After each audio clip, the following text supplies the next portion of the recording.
In response to SSPDF Assistant Chief of Defense Force for Mobilizations and Disarmament, General Johnson Wolonyi's order to genocidal evil forces of SSPDF to kill everything, children, elderly people, including chicken that they will come across, especially when they arrive in newer areas of Uror and Neuron.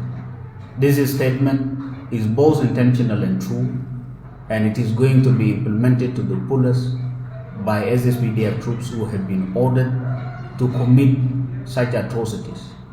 But for us, the statement is not something new, since it is the state policy of the regime to obliterate and erase Nuer ethnic community from the surface of the planet Earth. In the past, similar statements were issued by senior government officials. On several occasions, they spoke of a need for revenge without fear of its implication and future retribution. Categorically, Nuer areas are marked as and classified into friendly and hostile Nuer areas. They have authorized the use of chemicals against innocent Nuer civilians in all Nuer inhabited areas in the country. Last year, especially in the months of May and June, the Nuer civilians in Malekal were summarily executed in broad daylight, and so were Balanda ethnic group in Western Equatoria.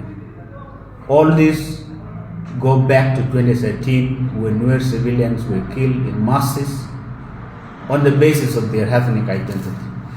2 days ago, especially on the 23rd of January 2023, 2 Nuer IDPs from Bor Unmi's base were killed in the bush by SSPDF for being Nuer.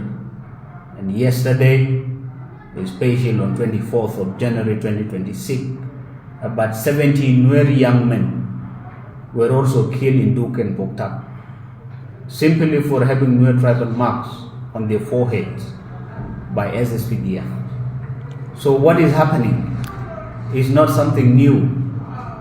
It is indeed genocide, but our message to the people of South Sudan and across the board is that despite the ongoing genocides and war atrocities committed by the regime, we still remain committed to the primacy of our conviction that within the confines of rule of engagement, political legitimacy and acceptance is derived from how we treat our own civilians.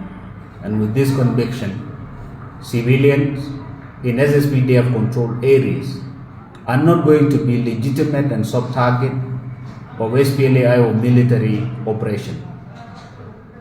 For them not to be caught in harm's way, we always give life-saving warning to those civilians to evacuate SSPDF areas up to 60 kilometers from where SSPDF forces are stationed. What we want them to do is to respect and implement our life-saving warnings.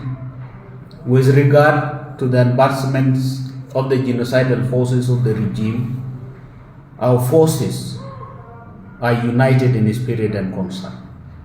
They are prepared and positioned.